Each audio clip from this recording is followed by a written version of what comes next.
Você que está conosco, nós estamos numa série. Se é a primeira vez que você está aqui, esse ano para nós, Deus nos dirigiu o nosso coração para ser o ano da maturidade. Nós, como uma igreja que fazemos 3 anos, nós temos nos preocupado muito com isso.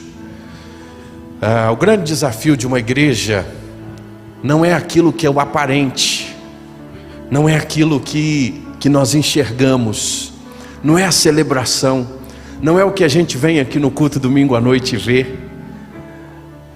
Não é isso. Isso é lindo, isso é maravilhoso. Olha que momento lindo que nós vivemos aqui hoje. Mas Dalmo, o que de fato somos nós quando ninguém nos vê? Isso são nossas raízes.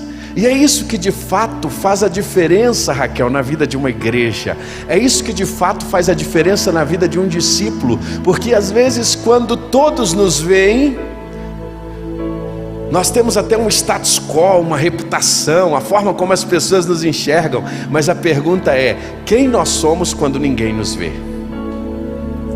E isso a gente só consegue avaliar quando a gente começa a navegar em águas mais profundas. Quando a gente começa a entender que a vida cristã é muito mais do que arrepios, é muito mais do que apagar as luzes, é muito mais do que a sensação.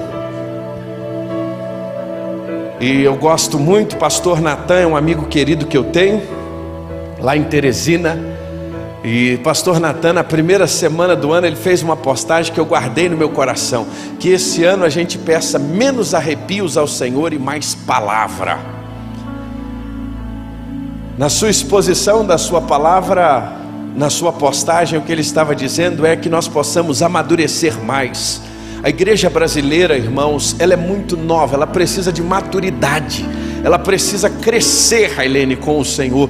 E nós, como uma igreja tão novinha, precisamos de maturidade. E maturidade nós temos aprendido. Hoje é o 2º sermão desta série. Se você quiser depois assistir o primeiro, está lá na Hope TV. Nós vamos aqui durante algumas semanas mergulhar na carta de Paulo aos Efésios. Nós amamos a pregação expositiva e nós não vamos ter pressa.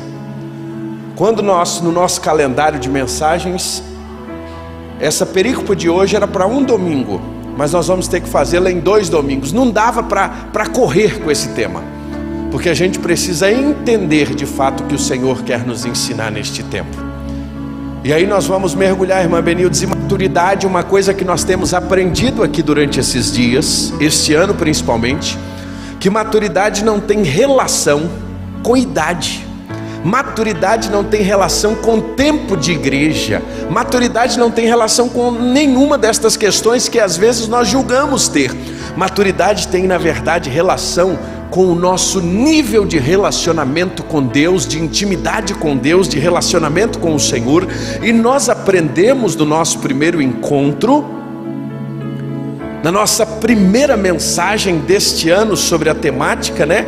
E aí o pastor ficou aqui durante alguns domingos sem poder prosseguir, mas nós vimos que para crescer se faz necessário sabedoria, que foi o primeiro texto que nós vimos de Efésios capítulo 1, versículos 17 em diante, quando Paulo ora, quando Paulo clama. Paulo fez um clamor, irmão Osmar, ao Senhor pela igreja de Éfeso, que aquela igreja, Paulo diz assim: peço que os seus olhos sejam iluminados, os olhos do coração de vocês.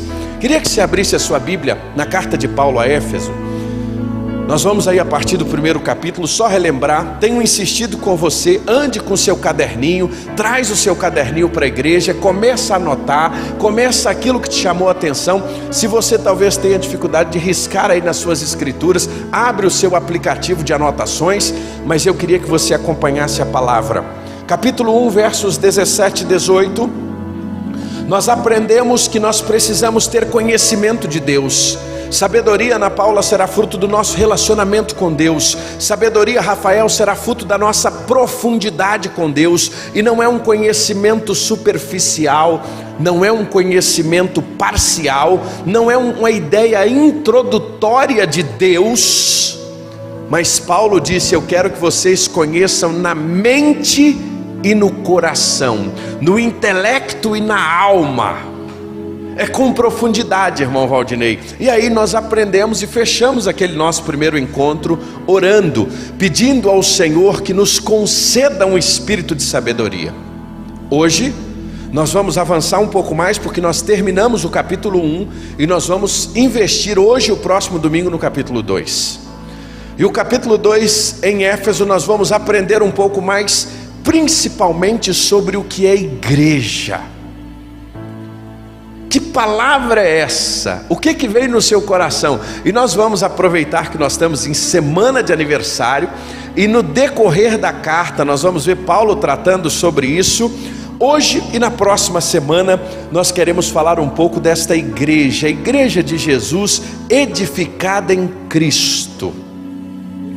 Eu quero te fazer uma pergunta hoje, eu queria que você parasse por alguns segundos e pudesse responder para você mesmo. Quando você ouve a palavra igreja, o que vem à sua mente? O que vem ao seu coração?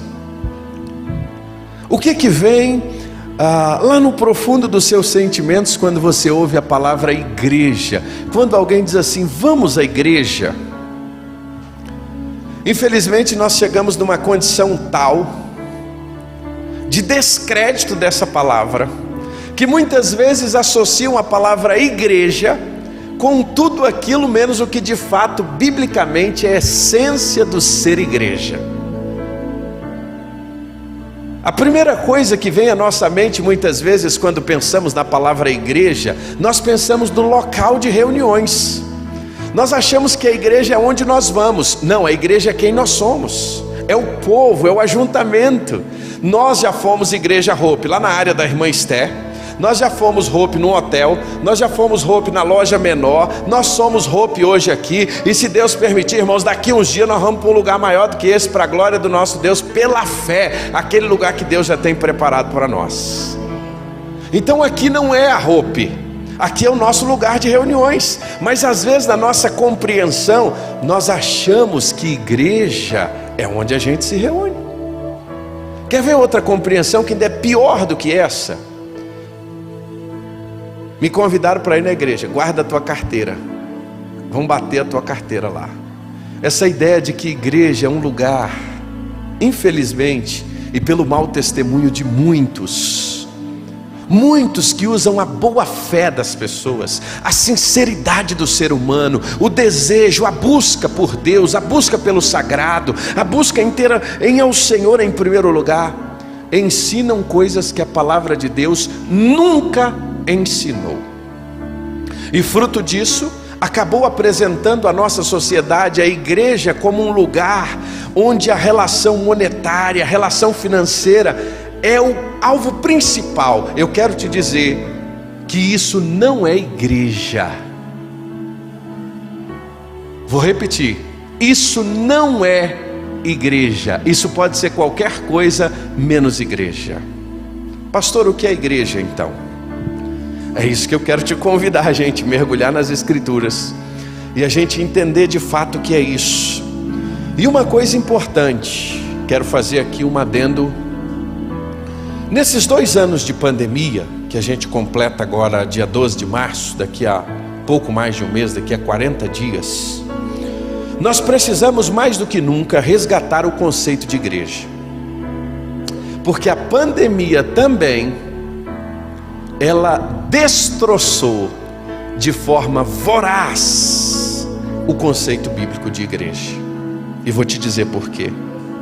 Um dos maiores desafios que nós temos do processo pandêmico no que relaciona-se à igreja é um número gigantesco de vidas que ficarão pelo caminho em relação ao congregar e ao se relacionar, em achar que ser igreja é apenas aproveitar uma transmissão de casa no final do dia, do aconchego do sofá.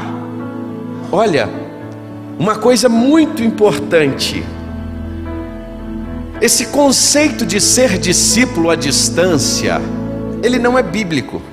Esse conceito de ser discípulo de longe, que se tornou algo comum pós-pandemia ou durante pandemia, O que era na verdade uma situação emergencial, se tornou para muitos uma situação ou uma realidade de vida. Quando nós usamos as ferramentas que Deus nos deu da tecnologia, para que a gente possa, mesmo estando num dia de plantão, mesmo agora, tantos irmãos que estão com Covid não podem estar aqui, aqueles que por alguma situação a mais adversa não pode se fazerem presente, são beneficiados e o Evangelho está sendo propagado através destes meios. No entanto, nós não podemos achar que ser igreja se resume em viver apenas à distância. E isso é um desafio pós-pandemia. A pandemia nos obrigou de maneira voraz e tem nos obrigado a agirmos dessa maneira. Agora, uma coisa importante: é impossível viver a vida cristã dessa forma. É impossível viver a vida de uma igreja, a vida comunitária do que é ser igreja à distância. Não estou dizendo que não é válido por razões de saúde, não é válido por razões verdadeiras e sinceras aproveitar desses meios. E uma coisa que tem me chamado a atenção, que às vezes as pessoas que mais gostariam de estar presente, muitas vezes são aqueles que não podem estar, e aqueles que poderiam estar, nem sempre têm aproveitado esta oportunidade. Uma coisa é certa: se a gente pode ir ao trabalho, se nós podemos ir às compras, se nós realizamos inúmeras atividades, nós também podemos estar na casa do Senhor e viver a comunhão dos santos. No meio de toda esta jornada, eu tenho lido muito sobre isso. Há um médico suíço, Paul Tournier, não sei se a pronúncia correta do nome dele é essa, mas ele diz uma coisa, Rafael: existem duas coisas que nós não podemos fazer sozinhos. A primeira delas, ele afirma, é se casar. E olha aí, a galera que está na fila, está rindo por quê, Gabriel? Está na fila, né, filho? Vai chegar, fica tranquilo, fica tranquilo, fica tranquilo, Rafael, fica tranquilo, vai chegar a tua vez, ora bastante, não tenha pressa. Duas coisas que não pode fazermos sozinhos. Primeiro é se casar. Apesar que a gente vive um mundo tão louco e tão solitário que já tem gente dizendo: eu vou casar comigo mesmo. Isso é loucura, isso é de fato, infelizmente, delírios do coração e da alma humana, principalmente longe de Deus, porque o ser humano não foi feito para ficar só. Quando Deus viu o estado de Adão, que ele estava só, Deus o presenteou com o melhor presente que Deus poderia dar ao homem depois da salvação, Rafael, é uma esposa, meu filho. Ora bastante, porque quem acha uma esposa, eu vou dizer uma coisa: achou aquilo que é o maior presente de Deus. Yuri, você achou o maior presente de Deus na sua vida, meu irmão. O que seria de você se não fosse a Ivanice? Olha, que coisa linda. O que seria da Ivanice se não fosse você? Isso é presente de Deus. Agora tem uma outra coisa que não pode se viver sozinho. Sabe o que é? É ser cristão. É impossível ser cristão sozinho. É impossível ser igreja sozinho. É impossível dizer que você faz parte do corpo de Cristo e não congrega. É impossível fazer parte da igreja e você dizer: não, eu estou caminhando sozinho. Se você gosta de ler, o Philip Yancey é um dos melhores escritores a qual eu tenho a alegria de ler. E vale a pena, tudo que você encontrar dele vale a pena ler. Ele tem um livro chamado assim: Igreja, o que importa? Redescobrindo o prazer da vida em comunidade. E nesse livro ele fala uma coisa muito interessante. Ele diz assim: a igreja é a comunidade de Deus aqui na terra, é a comunidade do Senhor. E quando a gente pensa nesse fato de ser igreja, o próprio Senhor Jesus disse: por mais que Satanás há quase 2000 anos fez e tem feito de tudo para acabar com a igreja, desde o início, a perseguição, o martírio dos cristãos, cristãos sendo jogados à boca do leão e assim por diante, ao longo da história, Tudo foi feito para acabar com a igreja. Mas eu quero dizer uma coisa aos irmãos e lembrar de uma promessa. Quando o Senhor Jesus vira para Pedro, ele disse: tu és Pedro, uma pedrinha pequena, uma pedrinha fraca, Pedro. Tu és Petros, aquela pedrinha que não vale nada, muito pequena, Pedro. Lembra lá de Mateus 16:18? Mas sobre esta pedra, Pedro. Imagina Jesus falando com Pedro: Pedro, tu és Petros, mas sobre esta pedra, eu, a pedra angular, rejeitada, como Pedro próprio vai dizer lá na frente, rejeitada por muitos, veio a ser a principal. E ele diz: sobre esta pedra eu edificarei a minha igreja, e as portas do inferno não prevalecerão contra ela. Irmãos, eu não tenho medo de perseguição à igreja, eu não tenho medo de nada que venha contra a igreja. Sabe por quê? Porque a igreja é a noiva de Jesus, é a única razão que ele voltará para vir a essa terra. É para quê? É para buscar a igreja. Então vai se levantar, vai ter muitas coisas que virão contra a igreja, mas nada disso vai prevalecer, porque a igreja é a noiva de Cristo. Então, fica tranquilo. Fulano A, B, irmãos, o leste europeu, o comunismo quis dizimar a igreja. A cortina de ferro caiu e o avivamento estava no meio daquele povo. Quando Cuba quis perseguir a igreja, ela foi para as casas. Foi a época que ela mais cresceu. Então fica tranquilo, aconteça o que acontecer, lembra de uma coisa: Deus é soberano em todas as coisas, Ele é o Senhor da igreja. Nada vai acontecer com a igreja. Agora, o que nós precisamos entender uma coisa: lembra das palavras do Senhor Jesus escrevendo à igreja de Filadélfia: eis que venho sem demora, guarda o que tens, para que ninguém tome a tua coroa. Ele vem sem demora, e Ele vem para quê? Para buscar quem? A noiva. Então, você viu como é que é importante pensar sobre igreja? E a maturidade vai nos levar a entender o que é a igreja, a importância da igreja, que a igreja não é o lugar, que a igreja não é nada disso. A igreja é a noiva de Jesus, é o povo resgatado, lavado e remido no sangue do Cordeiro. Agora eu queria que você guardasse essa frase. Da partir daqui a gente entra em Éfeso. A maturidade espiritual, ela nos leva a entender o que é verdadeiramente a igreja. Está com a sua Bíblia aberta? Capítulo 2 é onde a gente entra hoje. Cristo, a pedra principal. Eu quero lá no capítulo 2, versículos finais 19 a 22, e depois eu volto no primeiro. Diz assim: Paulo escrevendo a Éfeso, era a igreja que ele plantou, e ele estava escrevendo a irmãos amados, e ele diz assim: assim, vocês já não são mais estrangeiros e peregrinos, mas concidadãos dos santos e membros de quê? Da família de Deus, edificados sobre o fundamento dos apóstolos e profetas, sendo ele mesmo Cristo a pedra angular. Nele todo o edifício bem ajustado cresce para ser um santuário dedicado ao Senhor. Nele também vocês estão sendo edificados junto com os outros para serem morada de Deus. Aonde? No Espírito. Paulo, no capítulo 2, o que ele está fazendo agora? Ele já tinha saudado a igreja, ele já tinha orado a igreja, e eu queria que você fosse lá no versículo 1 agora, voltasse aí um pouquinho.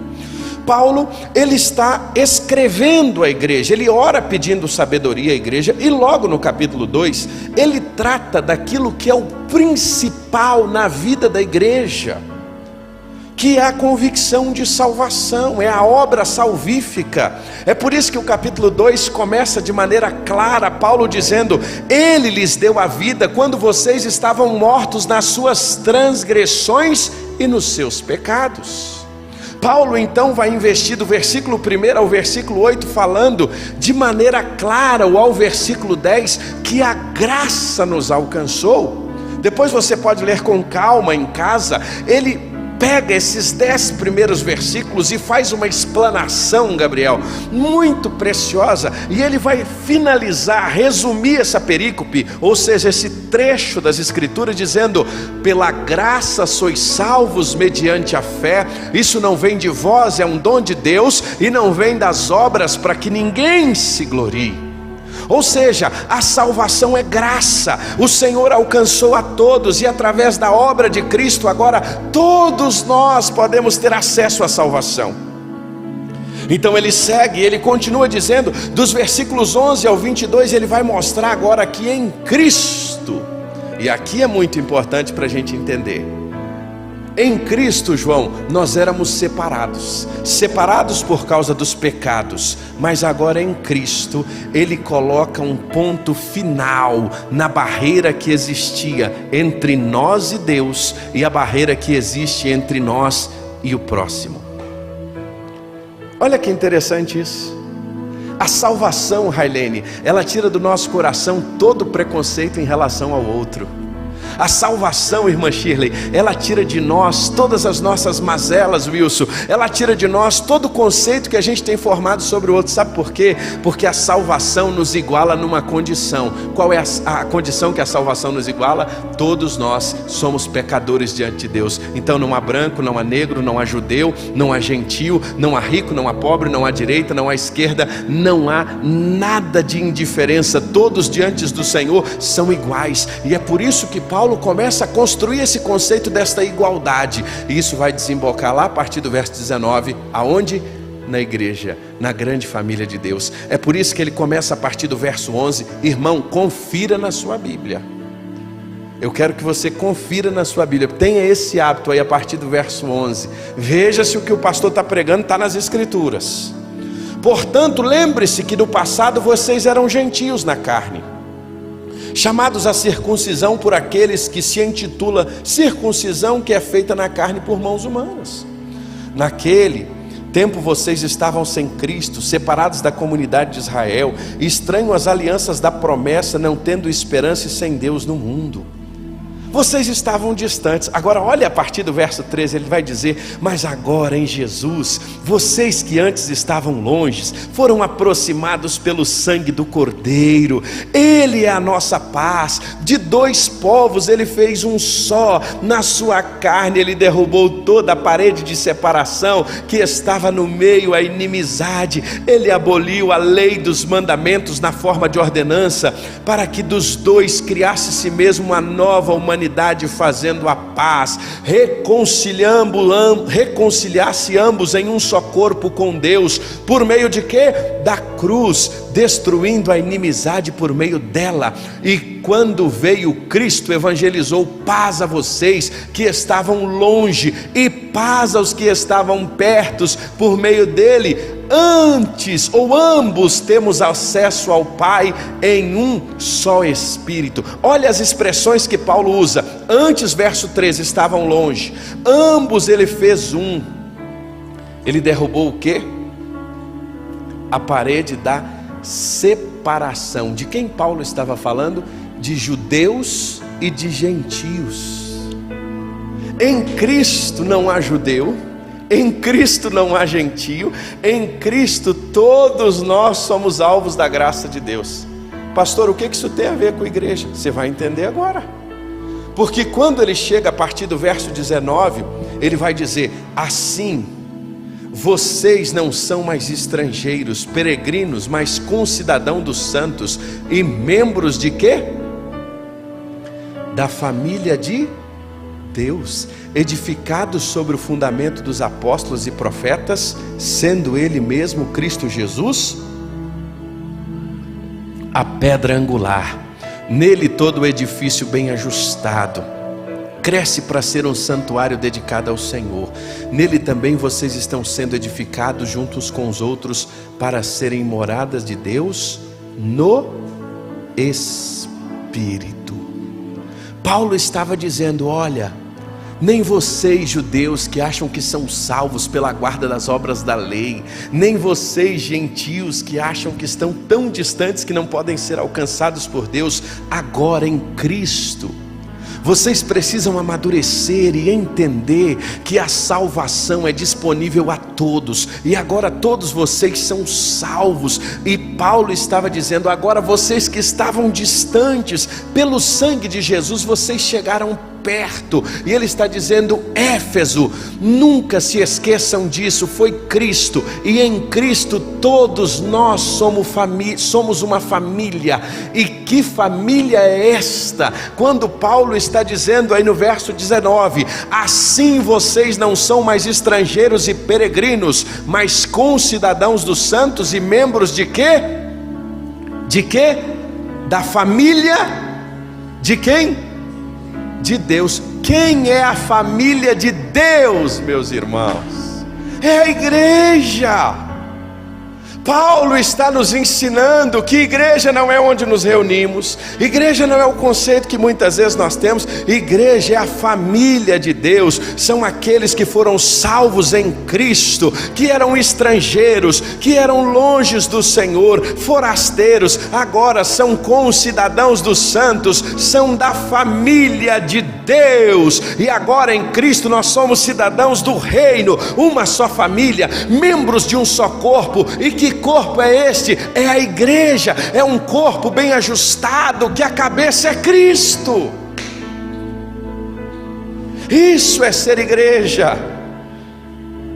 E é por isso que nos próximos, hoje, para terminar, e no próximo domingo, eu quero falar de 4 pontos que esse texto vai nos ensinar de maneira clara na exposição bíblica, que a maturidade vai nos levar a compreender sobre a igreja de Jesus. Hoje a gente trata 2 e semana que vem a gente trata os outros 2. Primeiro deles, a igreja de Jesus é um povo que vive em unidade, em meio à diversidade e à adversidade. Guarda isso. A igreja de Jesus é um povo que vive, em meio à diversidade. Ele vive em unidade, mas em meio à adversidade e à diversidade. Paulo vai dizer no verso 19: assim vocês já não são estrangeiros nem forasteiros, mas concidadãos dos santos e da família de Deus. Que coisa maravilhosa, irmãos. Paulo, ele está nos ensinando a igreja de Éfeso que agora não há judeu, não há grego, não há gentil, todo mundo que era estrangeiro, todo mundo que era forasteiro, agora nós somos santos da família de Deus. Ou seja, nenhum pecador pode dizer que teve direito porque ele é bom. Não, porque nós somos falhos, mas em Cristo nós fomos tornados irmãos, membros da mesma família. O reino de Deus, ele é construído por homens e mulheres de todas as gerações, em todos os tempos, que creram em Cristo. No reino de Deus, meus irmãos, não há estranhos, não há ninguém de segunda classe. Nós somos uma família, e que família maravilhosa. Agora nós temos um sentimento de pertencimento, nós temos uma família. Que família é essa? A igreja. Igreja é família. E Paulo usa algo muito interessante, que ele vai dizer: vós que eram estrangeiros e forasteiros, mas agora vocês são concidadãos dos santos e da família de Deus. Antes de chegar em adversidade e diversidade, porque Paulo vai falar sobre isso, Paulo vai falar muito sobre diversidade, mas antes Paulo diz que nós somos o quê?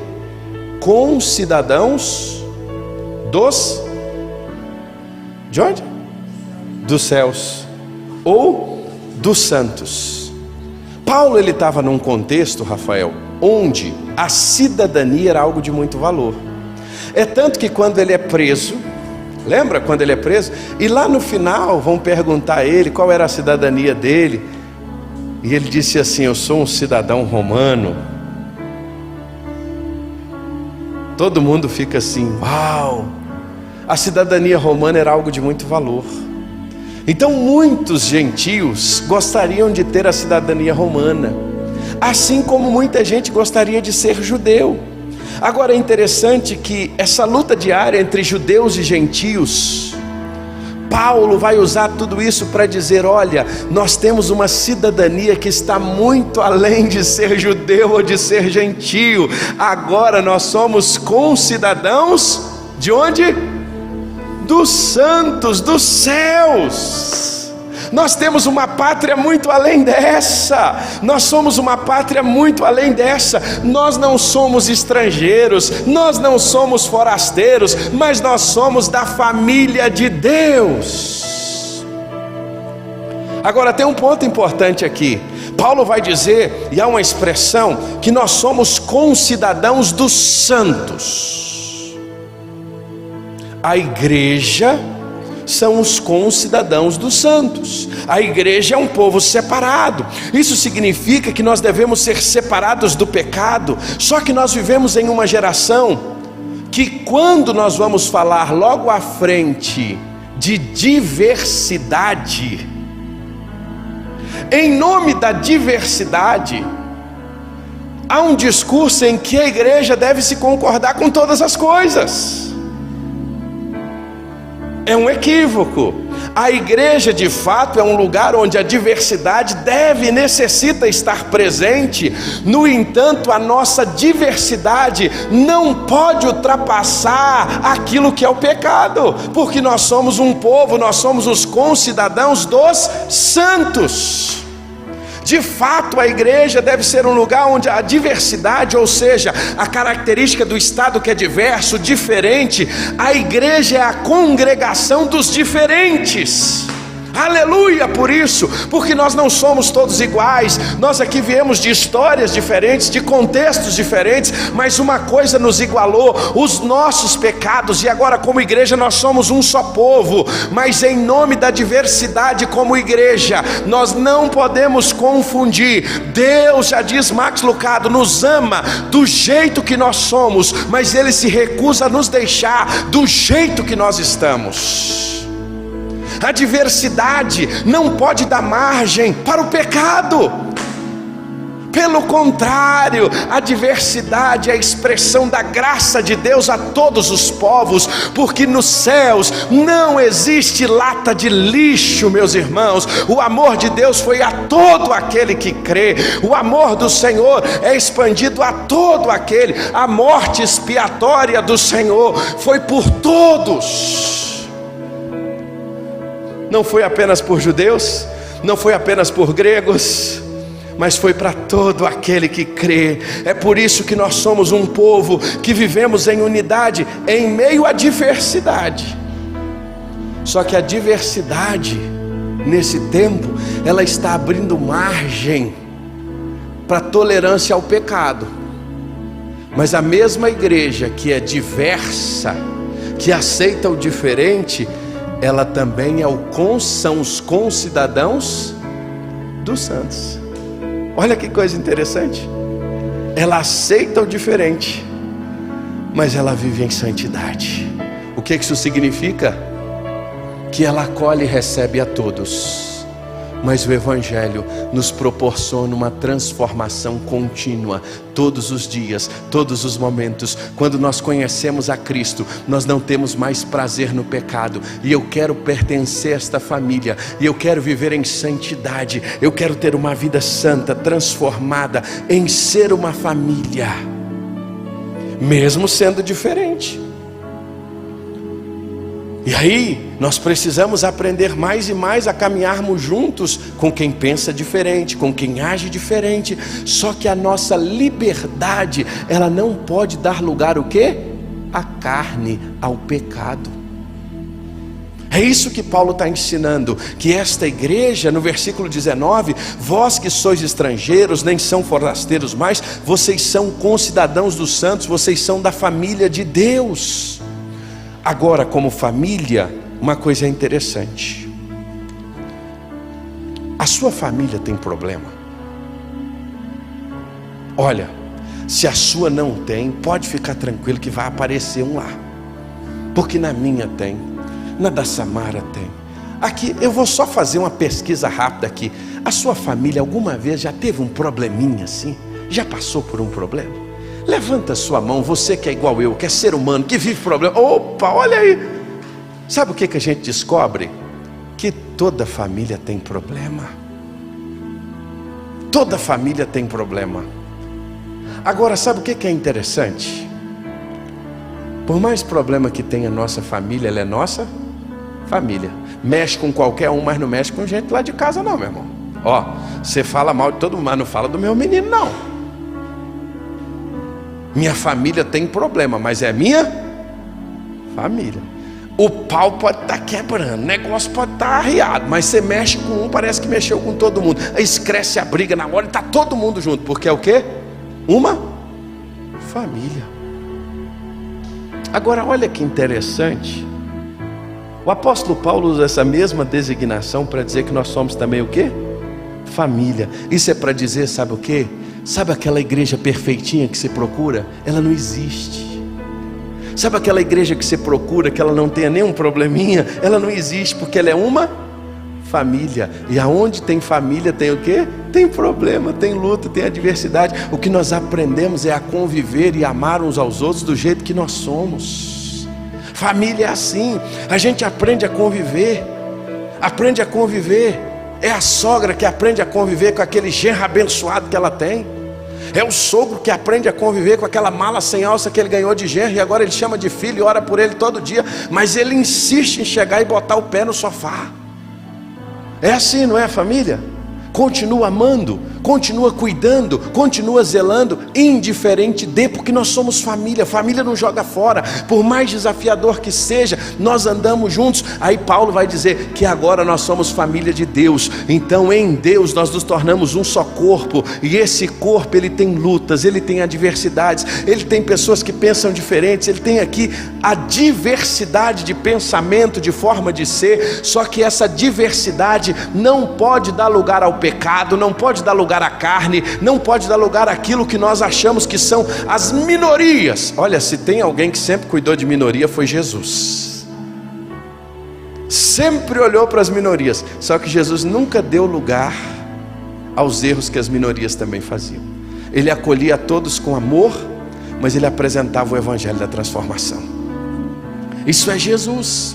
Então a igreja é um povo vivendo em unidade em meio que a diversidade, e vivendo em meio à adversidade, porque família é que nos ajuda a passar a luta. Nós vivemos em diversidade, somos diferentes, mas nós vivemos juntos a adversidade. São duas palavrinhas bem parecidas, mas tem um ar aí que traz um significado totalmente diferente uma da outra. Diversidade é aquilo que é diverso, característica do estado diferente, diversificado. Adversidade é a falta de sorte, infortúnio, desgraça, particularidade ou natureza de que é adverso, contrário ou desfavorável. Então a igreja de Jesus é aquela que nos ajuda a viver o tempo desfavorável. Nós somos família para viver o dia que foi contrário, o dia difícil. Agora, sabe o que acontece com muitos de nós? Como família existem níveis de relacionamento. Sabia disso? Toda família tem isso.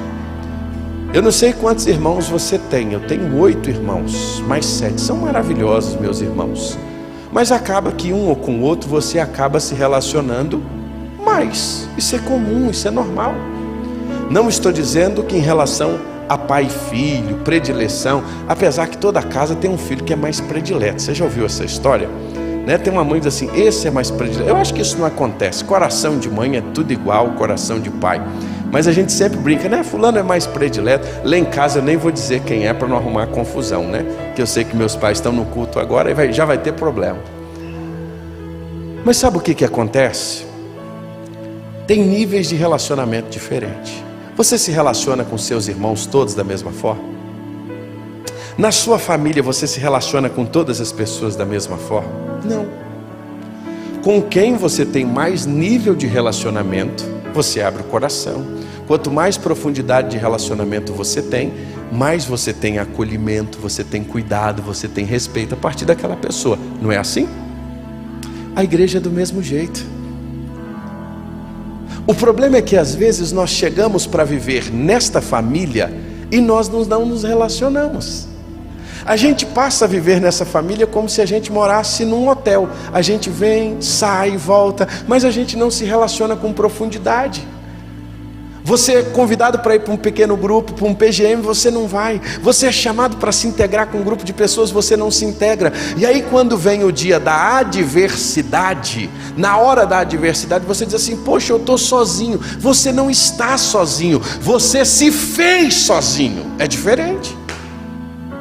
Tem muita gente que se faz sozinho, se encolhe nos relacionamentos, às vezes pelas dificuldades, pelas adversidades, pelos problemas que já passou no passado. Lá em Minas Gerais a gente tem um ditado que é assim: cachorro que apanha de chicote tem medo de linguiça. Isso é coisa de mineiro, lá da roça, igual eu, né, irmã Patrícia? A irmã também que é mineira, lá da roça. A gente usa muito esse ditado. É igual mais ou menos assim: gato escaldado de água quente tem medo de água fria. Tem gente que se decepcionou nos relacionamentos na vida, aí chega na igreja, fica todo acabrunhado, não se relaciona com ninguém, vive solitário, aí depois passa a adversidade e não tem ninguém na família cristã, para abrir o coração e dizer: cara, eu estou precisando de ajuda. É para isso que o seu PGM está aí. Se você não faz parte de um pequeno grupo, você está perdendo muito, porque no grupo pequeno é onde você vai encontrar gente assim. Você imagina, esse cara rodou agora 1.400 quilômetros para visitar um amigo que ele ganhou. O André está aqui, um belíssimo testemunho nessa noite. Ele ganhou um amigo aonde? Num pequeno grupo. Um nível de relacionamento de profundidade que foi feito aonde? Num pequeno grupo. E essa amizade transcende muito além. Hoje estão igrejas diferentes, mas estão aqui um caminhando com o outro. Por quê? Porque existe um nível de afinidade na família de Deus. Quando a gente se entrega, quando a gente se relaciona com a igreja, quando a gente busca, a gente encontra. É lugar perfeito? Não, aqui é, gente, isso aqui é um lugar de gente imperfeita, a começar de mim. O primeirão aqui sou eu. Já começa até pelo time que eu torço, torcendo errado. Entende? Aí você pergunta: mas é aqui que 3 domingos eu falei para Samara: hoje eu vou para a igreja de qualquer jeito, eu preciso chegar lá hoje, porque eu estava com saudade dos meus irmãos. Estava com saudade de ver a irmã Raimunda, estava com saudade de ver os irmãos, e a gente está junto, saudade do nosso pequeno grupo, saudade dos nossos ajuntamentos, saudade da gente sentar para tomar café, falar da vida. Ser igreja é isso. É isso que é ser igreja. A gente está reunido de casa em casa, cuidando uns dos outros. Ser a família de Deus. E na família de Deus, quanto mais você se dá a relacionamentos, quanto mais você se entregar, Paulo vai dizer: antes você era forasteiro, antes você era um cara estrangeiro, mas agora não, você é concidadão dos santos, você tem uma família que te ama, e esta família é a igreja. Ah, irmãos, quantas pessoas ao longo dessa história eu conheço, que perderam pai, que perderam mãe, que perderam os seus laços familiares, mas encontraram na igreja de Jesus esse aporte, esse cuidado, esse amor. Agora isso vai muito do quanto você se dá, o quanto você se entrega, o quanto você se relaciona. Essa é a igreja que vive em unidade, que é diversa. Tem judeu, tem grego, tem baiano, tem mineiro, tem piauiense, tem capixaba, tem gente que gosta de cuscuz, tem gente que gosta de café, tem gente que gosta de pão de queijo, tem gente que gosta de buchada de bode, tem gente que gosta de piqui. Olha o problema que eu arrumei agora, viu aí? Não é que a gente arruma problema fácil. É isso, irmãos, que a gente precisa entender, que ser igreja é ser família, e ser família aqui ou ali vai ter uma rusga, mas a gente vai restaurar, a gente vai buscar no Senhor o perdão, a gente vai querer estar junto. Fala a verdade, você não tem vontade de estar com sua família? Esse é o mesmo sentimento quando a gente se sente parte da família de Deus. Eu não consigo entender, sinceramente, irmãos, meus pais não eram crentes. Eu conhecia Jesus com 13 anos de idade, levado por uma vizinha, irmã Abigail. Já contei essa história para os irmãos. Mas desde que eu conheci esse tal povo chamado igreja, gente, pensa num povo bom, pensa numas irmãs que cozinham comida boa, pensa num povo que é bom para a gente andar, que só te ensina coisa boa. Irmãos, eu fui criado assim, do tamanho do Otávio para frente, no meio dos irmãos. Irmão que me levava para a igreja, irmão que me trazia.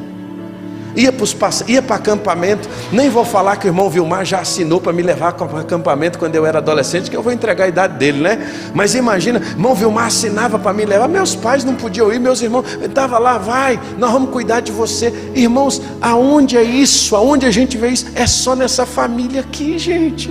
É o reino de Deus. É isso que Paulo está dizendo. Nós somos uma unidade, família de Deus. Você tem essa dimensão de igreja? Você acha que igreja é só um lugar que você vai domingo, que apaga a luz, você levanta a mão, sai dali? Não, meu irmão. Igreja é corpo. Nós estamos sentindo falta de uma turma que não está podendo vir aqui esses dias. Você sentiu falta de alguém?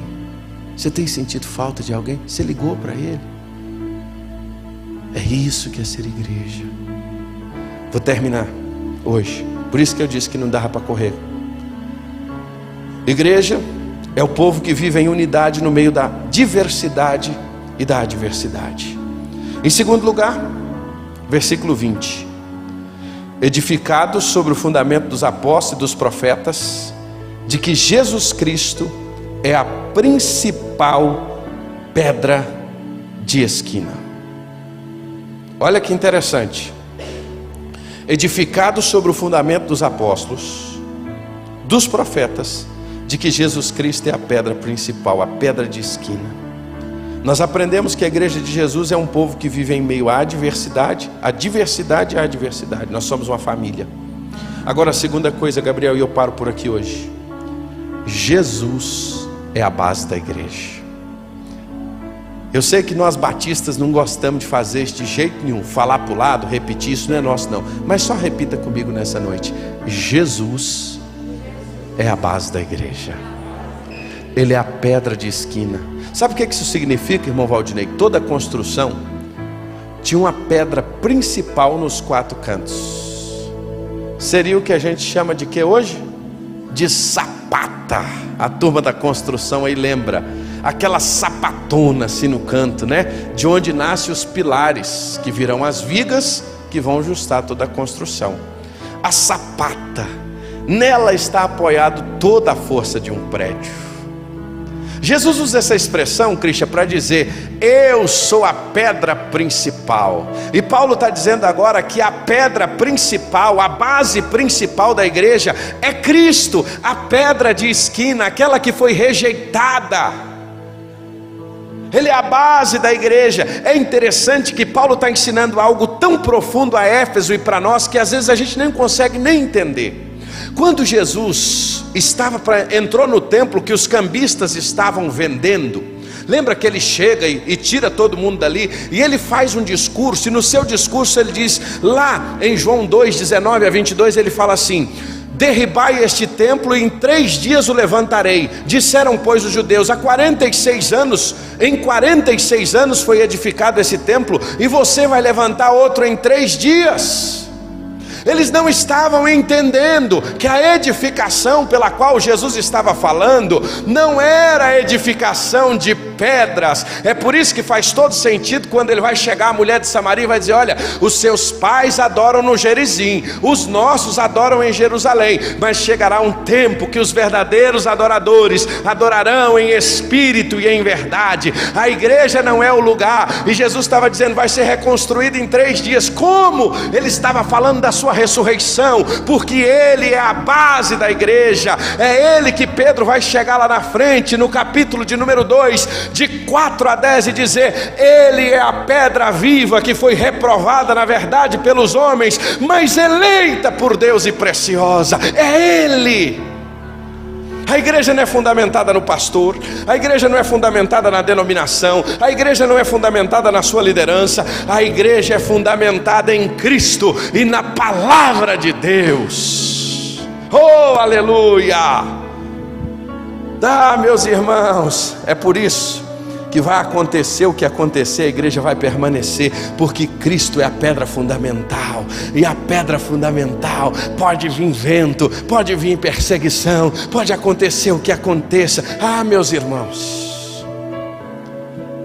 quando eu leio os livros do pastor Sami Tipt, ele foi expulso da Romênia. quando não se podia mais pregar o evangelho, dentro da cortina de ferro, botaram o pastor Sam para fora da Romênia e disseram para ele: você nunca mais pisa na Romênia.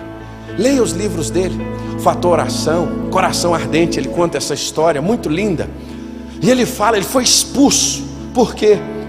Porque eles tinham implementado o regime comunista e eles quiseram tirar Deus de todas as coisas. Eles tiraram Deus da escola, eles tiraram Deus de tudo quanto é podia, tiraram a Bíblia da mão das pessoas. Eles só não conseguiram, diz o pastor Sam, eu gosto muito quando ele diz isso, eles só não conseguiram tirar Deus de um lugar, do coração do ser humano, porque o homem tem sede de Deus. O regime caiu, o Sam voltou e milhares de pessoas se converteram. Sabe por quê? Porque nada vai impedir a igreja de Jesus. Nada, nada. Agora tem uma coisa aqui, irmãos, ela foi edificada em Cristo, mas tem uma coisa interessante aqui. Diz assim, ela foi edificada sobre o fundamento de quem? Dos apóstolos e dos profetas. Isso significa que a igreja não foi edificada nas ideias progressistas desse tempo. A igreja não foi edificada nas ideias modernas. A igreja não foi edificada necessariamente nesse pluralismo, numa sociedade pós-moderna onde não se tem mais nenhum valor. Não, a igreja foi edificada sobre o fundamento dos apóstolos e dos profetas. É por isso que nós, com todo respeito, não atualizamos as escrituras. Nós sabemos do que nós cremos, de onde nós recebemos, de onde veio o ensino que nós temos, porque nós recebemos de lá, nas escrituras sagradas, que é a nossa regra, a única regra de fé e prática. É por isso que nós temos as escrituras, é por isso que o pastor insiste, leia as escrituras, entenda a palavra, veja se o que eu estou pregando é a verdade, confira. Sabe por quê? Porque aqui contém os ensinamentos que nos foram dados pelos pais, pelos profetas, estão reunidos em um só lugar, e esse lugar se chama Bíblia Sagrada, e é neste fundamento em Cristo, que é o verbo que se fez carne e habitou entre nós, e nós acreditamos, meus irmãos, no que está aqui nas escrituras sagradas. Nós não precisamos fazer releitura da Bíblia. O que nós precisamos é viver as escrituras, mais do que fazer uma releitura ao nosso tempo, dizendo que é um texto arcaico. E aí eu preciso te dizer uma coisa: nós somos conservadores. Vou repetir isso: nós somos conservadores, e com alegria, e temos alegria de expressar isso. Nós conservamos conceitos de família. Nós conservamos e defendemos o ideal da família judaica cristã. Nós somos a favor da manutenção da ordem, do respeito. Nós somos a favor das autoridades e respeitamos elas porque foram constituídas por Deus, desde que elas não vão contra a palavra de Deus. Porque dia que a autoridade for contra a palavra de Deus, aí nós ficamos com a palavra de Deus. Porque a maior autoridade da nossa vida são as escrituras sagradas.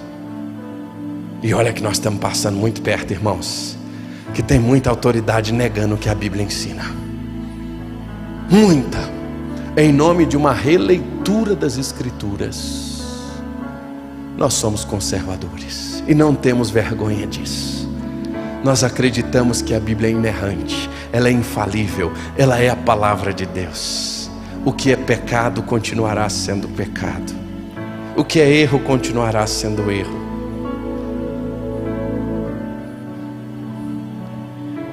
A igreja tem como base Cristo.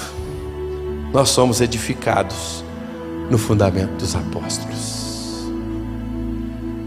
Termino te perguntando: o que é a igreja para você? É só o lugar que você vai domingo à noite? Não, não. É por isso que a gente precisa ter muita sabedoria. Aonde nós vamos estar, com quem nós vamos andar. Se você acha que igreja, e termino aqui porque a nossa hora já se foi. Se você acha que igreja é apenas um lugar para ir domingo à noite, qualquer lugar para você vai servir. Se você acha que é apenas um lugar que você vai, levanta as mãos, tem um momento em que você passa por uns arrepios, se a tua medida for essa dos arrepios, me perdoe. Nós não seremos talvez a igreja que você procura. Mas se você deseja um lugar para viver com gente imperfeita, se você deseja um lugar para crescer, se você deseja um lugar que ama a palavra de Deus, se você deseja um lugar que ama as escrituras sagradas, se você deseja viver numa família que mesmo com defeitos é família, eu quero te convidar a caminhar conosco.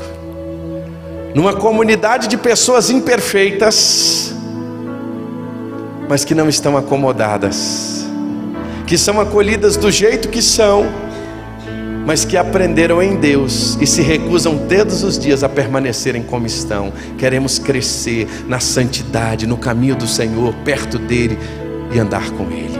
É isso que a gente quer. O que você procura? O que você tem por expectativas de igreja? Quero te convidar a ficar de pé. Eu quero te dizer que igreja é muito mais do que estar reunido. Igreja é muito mais do que tudo isso que talvez você tenha por convicção. É por isso que eu disse, nós precisamos com maturidade entender o que é igreja. E a gente hoje entendeu que nós somos uma família unida, que vivemos a unidade na diversidade. A diversidade está aqui, ó. Olha que coisa linda. Guarda isso. Aqui não tem negro, aqui não tem branco, aqui não tem rico, aqui não tem pobre. Aqui tem pecadores lavados e remidos no sangue do Cordeiro. Vou dizer uma expressão muito própria para esse ano. Aqui não tem direita, aqui não tem esquerda. Temos irmãos nossos que amam os ideais de esquerda e nós o respeitamos porque nós respeitamos toda a liberdade de pensamento. Tem irmãos que amam os ideais de direita, nós os amamos e respeitamos. Agora, indiferente de direita e esquerda, eu pediria aos irmãos que esse ano nós fôssemos prudentes também nisso, é entender que o que nos rege não é direita, não é esquerda, o que nos rege são princípios da palavra de Deus. E é nisso que nós precisamos estar firmados. Sabe por quê, irmãos? Se a gente não tomar cuidado, esse vai ser um ano que é o contrário da gente unir. Paulo disse que ele veio para trazer paz. Eu sei que às vezes só de nós nos posicionarmos, e eu estou preparando uma série sobre isso para a partir de março, os valores que nós precisamos ter na maturidade. E nós vamos falar de política também. Nós não vamos falar de candidatos, nós vamos falar de princípios. Quais são os seus princípios para a escolha de uma igreja? Quais são os seus princípios para viver a igreja? Você quer um show? O que você deseja? Você quer um lugar apenas para você ser um espectador? No corpo não existe espectadores. No corpo não existe show. No corpo existe família. E família, eu preciso te dizer uma coisa, é uma bênção. Vai dar trabalho. Família é uma maravilha, mas tem dias de alegria, mas também tem dias de dificuldades. Você quer uma família? Seja muito bem-vindo, em nome de Jesus.